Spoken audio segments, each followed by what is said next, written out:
Well, you see, the old historical critical method that first noticed that there was a J, an E, a P, and a D was based on the evolutionary theory, that they started with this crude nature religion that gradually evolved upward to this very ethical religion in Deuteronomy.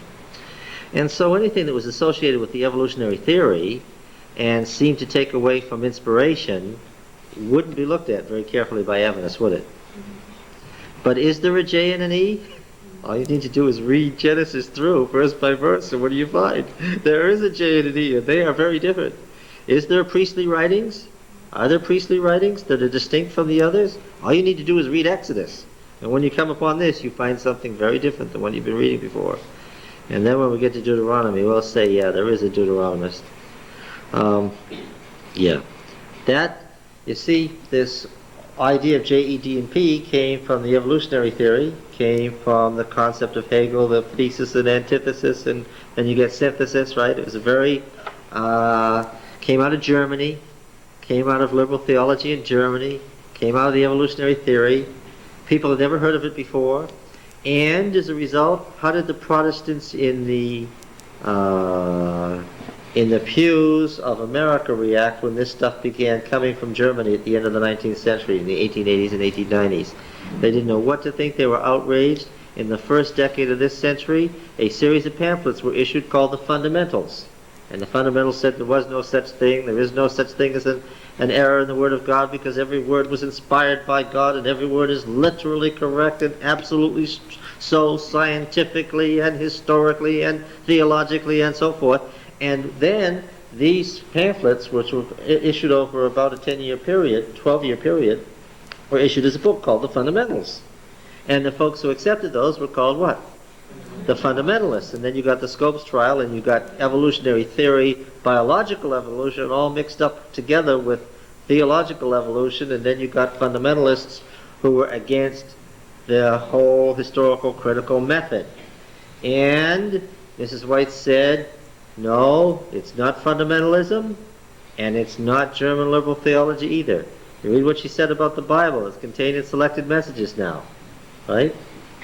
She said, no, it's not either of those. She attacked both positions, right? She said it's not, God is not on trial in the Bible. God is not represented as author as the Bible. The words of the Bible are not God's word. He's not, as an expression of choice of words, these are not God's words, flatly. That is a total denial of fundamentalism, and was considered outrageous at the time that it was written. She was copying Henry Ward Beecher's opening chapter on his book on inspiration. And Beecher was almost destroyed by writing that book. And at the time that his systematic ruin was being carried out, Mrs. White was quoting his words and saying, this is the way it is.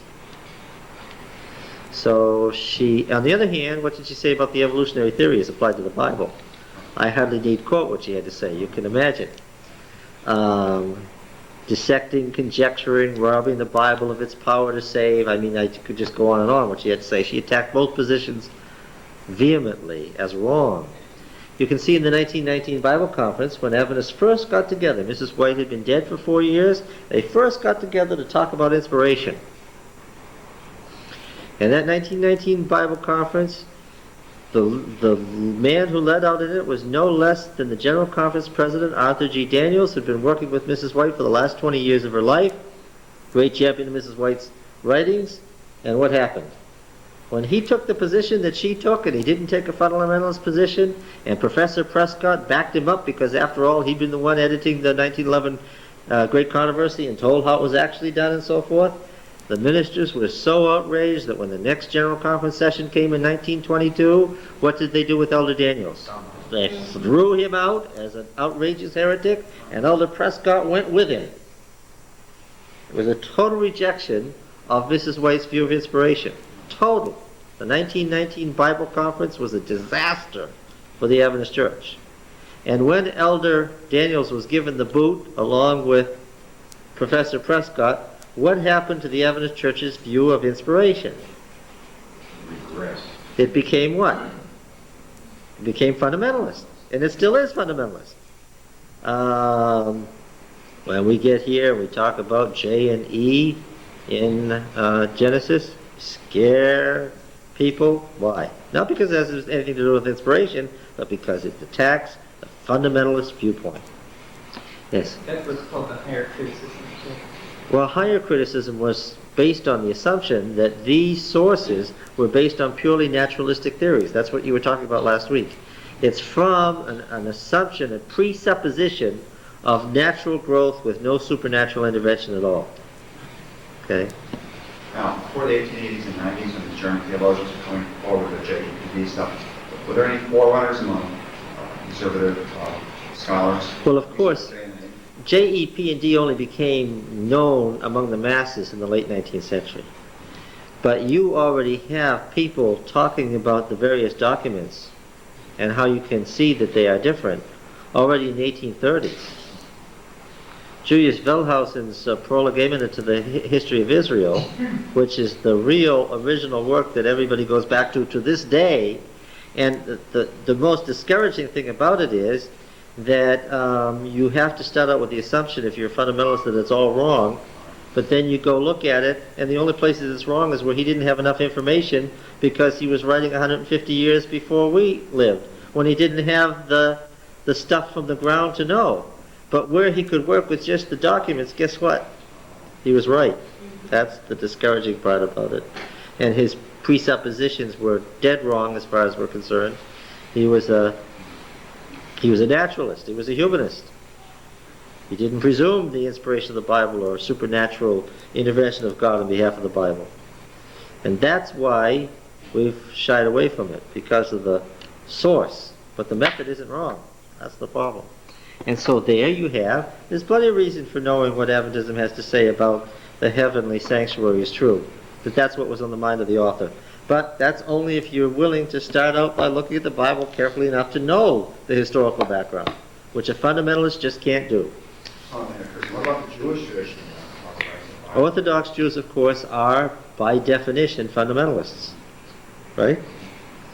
And liberal Jews, by definition, are, yeah. It's the same split. And this split runs through all religions, doesn't it? There's liberal Muslims, and the Orthodox Muslims are taking over and running the world. The conservative religions everywhere are in control. Isn't that true?